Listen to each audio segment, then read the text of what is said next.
Well, hello everyone. My name is Cindi Melkerson, and I want to thank you for joining us to learn how to create a meaningful morning, a peaceful way to begin your day. This is an interactive workshop, so if possible, grab a pen and paper, and you're going to have an opportunity to reflect about your overall feelings that you may be experiencing currently, and learn how you can move towards a greater sense of thriving in your day. But before we begin, I wanted to just take a moment for us to bring us together and would invite you to join me in 3 deep cleansing breaths. So if you could just go ahead and close your eyes, as long as you're not driving in a car. And I'm just going to ask you to inhale from your nose, expanding your diaphragm, and let go of anything that might not have worked out to your liking this morning. And inhale from your nose. And exhale any expectations that you may have of yourself during this little workshop. And lastly, let's inhale from our nose. I inhale peace, and I exhale love and light. So I hope you're feeling a little bit more connected, landing in your seat, and we're just going to spend about 20 minutes together. So there's no doubt that we're in the midst of a new way of life.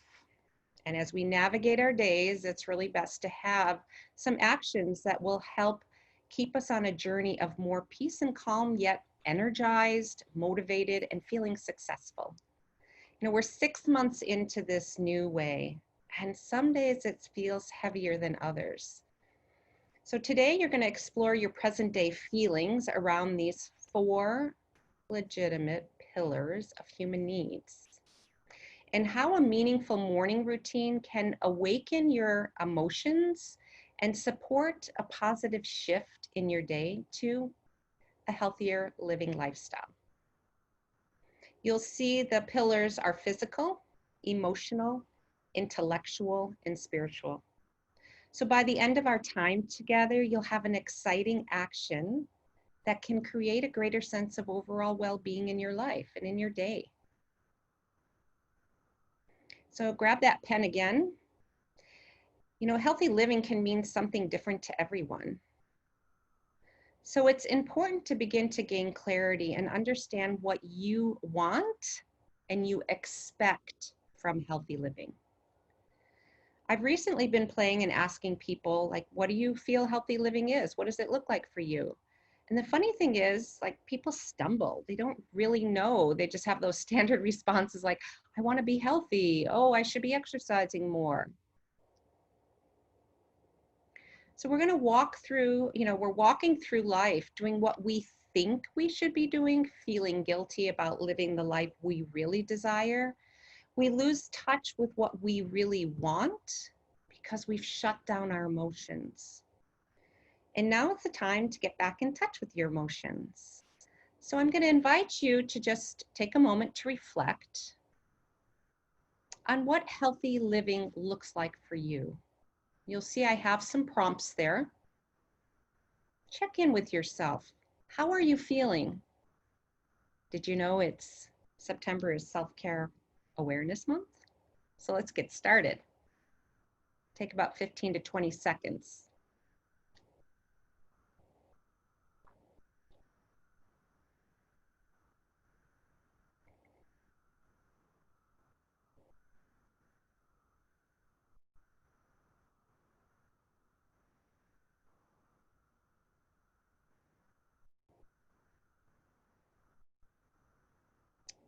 Okay. So let's go ahead and take a look at the first of the pillars. So we're going to begin an insight to where you may be experiencing some imbalances. And we have just 3 primary physical needs just to exist: food, water, and air, and we can do it. But if we want to physically thrive, we need to go beyond and create systems and routines around a balanced diet, daily exercise and movement, and enough quality sleep. Because these systems raise our passion, our energy, and our enthusiasm. And here's the thing, these important needs get overlooked due to the busyness of our days. Or maybe we're just so confused and overwhelmed with all the chaos that we're living in right now. So I'm going to invite you, and I'm going to ask you to be honest, to just take a moment and jot down. I've given you some prompts here, but I'm also going to say to honor those what you're currently experiencing. We're not judging ourselves if you're circling like 10 of them. We're simply observing. Just go easy on yourself.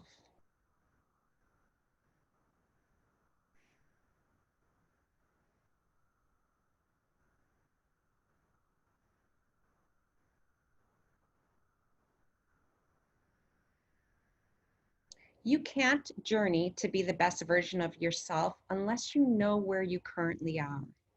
Then you can begin to replace or find better alternatives to make the shift.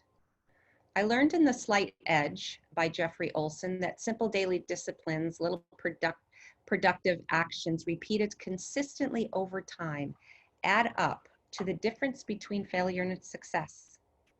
And you deserve to live with physical success. Next, we'll look at emotional well-being.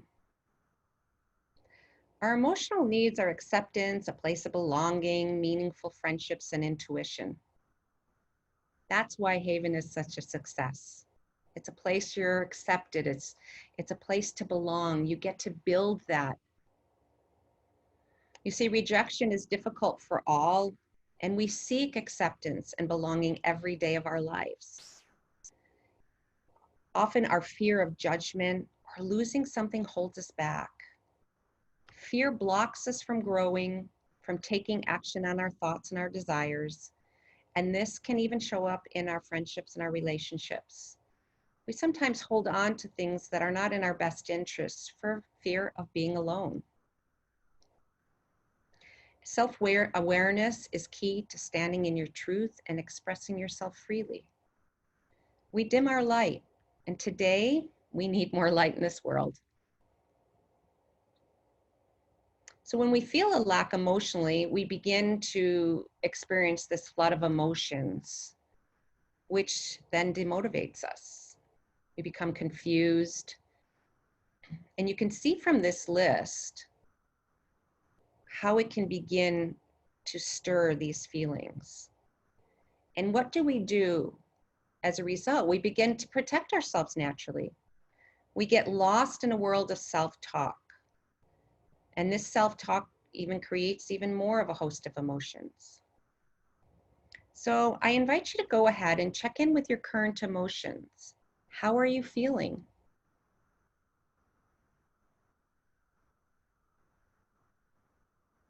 There's no judging here.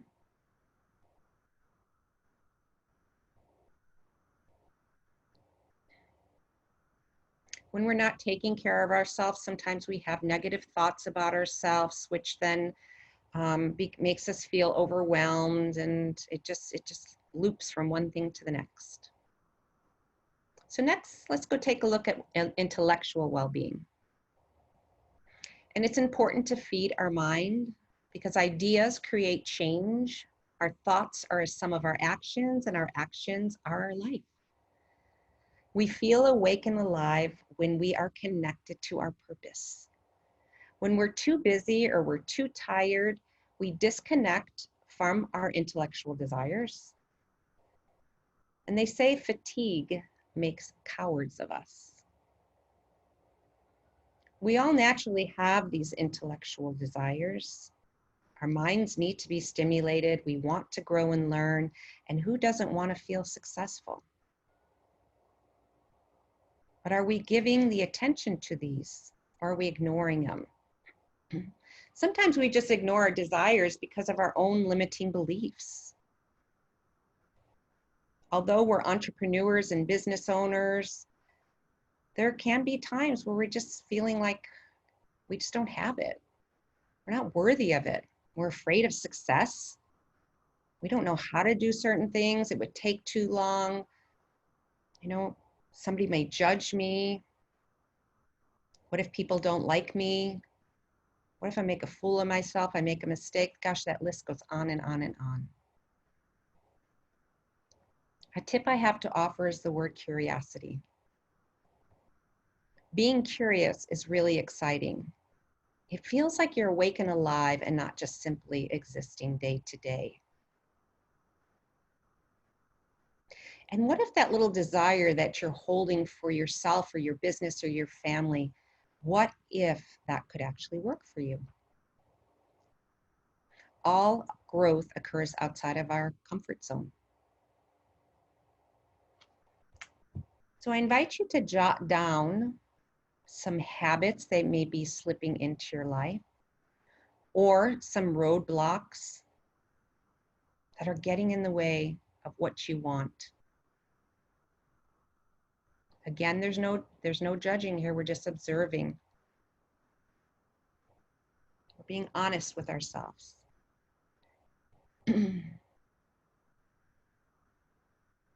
Last, we're going to talk about spirituality. Our spiritual well-being is our inner peace. It's a belief that who we are and what we are doing is good and right. We're connected, we're in flow, and we're living our life's purpose. I like to say it's like we're floating down a river. Things are easy. We're not trying to paddle upstream, resisting. There are and will always be little desires that lay deep in our souls. And as we evolve and change and our thoughts and ideas change, but spiritual well-being requires us to have small pockets of silence and solitude. We need that space to contemplate our thoughts and ideas so we can listen for guidance. You can't hear and feel all the nudges in the chaos of the world around us. It's not possible. So go ahead and be honest. What are you experiencing some difficulties with? Is it hard to be alone, to still your mind? Have you tried meditation and think you can't do it? Maybe you don't even believe in that which is greater. You're not focusing on appreciation and feeling grateful. Or, this is a big one, sometimes we have an inability to let go. We feel we have to drive everything. We push, push, push instead of landing and being and trusting. So where do we go from here, and what do we do with all of this? Well, first, just take a moment and look down at the things that you jotted down in these 4 areas. Maybe you're starting to see that there needs some attention here. You need to place some attention. This is great news because now you know, and now you can step forward. And we've heard it a million times that if you want something different in your life, you got to do something different. You got to show up differently.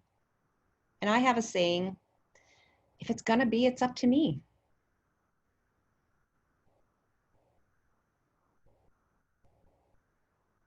So things to ask yourself, do you currently have a morning routine? Many people are waking up to an alarm. They're even hitting the snooze because they're exhausted, and they reach for the phone, they start scrolling social media, checking emails. I've learned through Brendan Bouchard that when we begin our days by picking up that cell phone, we're really not paying attention to our needs, but yet our very first thoughts of the day are what the world expects of us and what the world is doing. When my kids were little, I realized that 5 a.m. alarm was that 1 hour that might be the only time that I was going to get to myself. My husband traveled a lot and I was home all the time with the kids. And back then, I didn't know about all this. All I knew was that quietness of the morning was all that I needed to ground myself. And maybe it was just tidying up, doing a load of laundry. Maybe it was making the lunches. But what began to occur is that I noticed that when the kids woke up, I was more grounded. I had given that time to myself. So the whole morning just was more peaceful. I was more present with the kids. We were talking, getting out the door was just so much easier. So this is what that 5, 10, 15, whatever, getting up earlier can offer you. So the first actions of the morning will revolve around your body, mind, and soul. They're not going to be revolving around your phone. Sure, I tap that just to make sure there's not a message from mom or my kids, but then the phone goes away.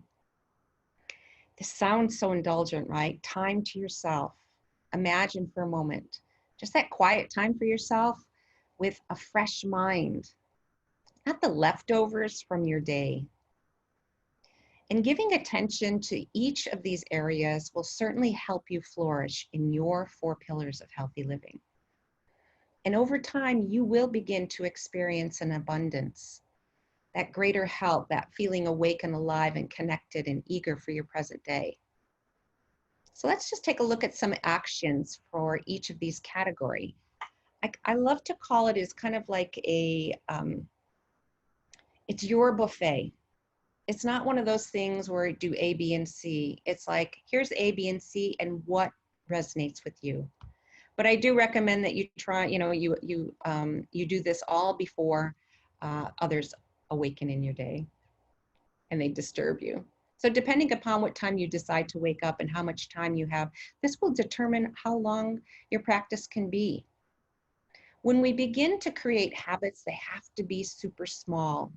They have to feel doable so that we can begin to grow and gain that confidence and be like, oh, that was easy. I really like that. We have the confidence to add on. In coaching, we say small hinges swing big doors.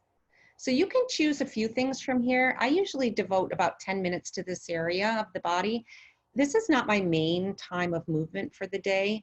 It's simply a time to get my body moving. So I love stretching. You may find me at the kitchen sink doing some squats, or I love that foam rolling. It's really up to you. Next, you get to choose something for your mind. The great thing about your meaningful morning is it doesn't have to just be one way the rest of the time. It's how are you feeling? What do you need today? We're changing seasons. We're in September. What is speaking to you? The things I'm currently focusing on in my area of self-improvement is self-improvement books as well as visualization practice, because I've discovered that these help me stay connected to my truth and my goals. All those things stimulate our mind. Your soul, she needs you. Gosh, it's so normal for your mind to wander. We have 60 to 70,000 thoughts per day, and of those, we repeat about 95% of them over and over and over. So be gentle with yourself. Be gentle with your inner soul. I believe a simple place to begin in all of this is just waking up a few minutes early and starting with some breath work. It's easy because you can just focus on that inhalation and exhalation. I inhale peace. I exhale love. So put yourself at the top of your priority list and everything else will fall into place. Because our everyday lives distract us from our deepest desires. So just be on guard, because busy and tired and others' negativity will take over. But hold on, you can find just 5 minutes, 10 minutes, 15, 30, 60 each morning to stay connected to yourself. And I like to say, stay connected to yourself in these different areas. Healthy living is not just about going to the gym 1 hour a week. Healthy living is not just about eating. Healthy living is about the physical, the emotional, the intellectual, and the spiritual well-being. And you deserve this time. You work so hard. You're showing up for so many people, and it's so hard to pour from an empty cup. So give yourself the chance to open up and play.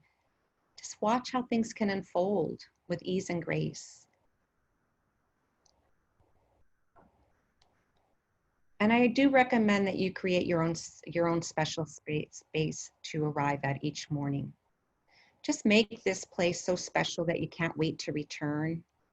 A favorite chair of your corner of your home will do. It doesn't have to be a whole room. Mine is the corner of the couch. I have the cross in view.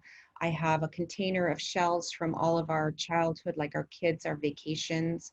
I have a picture frame that says, it's okay to feel good. I have a plant, things that just make me feel, like things that are just happy. And I do get excited thinking about you creating this for yourself, because this is truly an act of self-care and self-love. And we women, we don't always put ourselves first. We put others first. So I wanted to share a sample of what a meaningful morning can look like. And the first three and the last one are non-negotiable. You get right out of bed when that alarm goes off. You open your eyes, you never hit that snooze. Because by hitting that snooze, it's telling the world that you're not excited for the day. Go right into the bathroom, either wash your face, brush your teeth, head out to the kitchen and drink a big glass of water. Start rehydrating your body. And then go ahead and pick from your menu. What do you need? We all have systems and routines in place for our work, but I believe a system and routine, this one is a wonderful prelude to your day. It's totally normal to feel clumsy at first, because I remember when I started implementing this at a deeper level, and I remember sitting there quietly and saying, hello, is anyone there? People told me I was supposed to hear something if I was quiet. We're not here for perfection, you're here to connect. And I'd always like to add that it's important to build a better breakfast routine. And if you've seen me or know me, I found really the golden ticket was a plant-based protein shake. This was that ticket to continued energy and clarity to my mornings. So in closing, we discovered some areas of our lives that we're currently experiencing resistance, difficulty, or disconnect. And then we learned about a meaningful morning routine that can be your launch pad to a more balanced body, mind, and soul, so you can live with a greater sense of meaning, passion, health in your life. I've built a mantra, and it goes like this. My mind is bright and clear. Things seem easy for me. If you'd like to explore creating your perfect, meaningful morning together, I'd invite you to connect with me at cindimelkerson@gmail.com. Or better yet, I would love for you to pick up a phone and just have a conversation. You could reach me at 203-817-1881. It would be so great to support you and chat with you about this. So thank you for being here. And I'd be happy to answer any questions you may have or any comments or thoughts.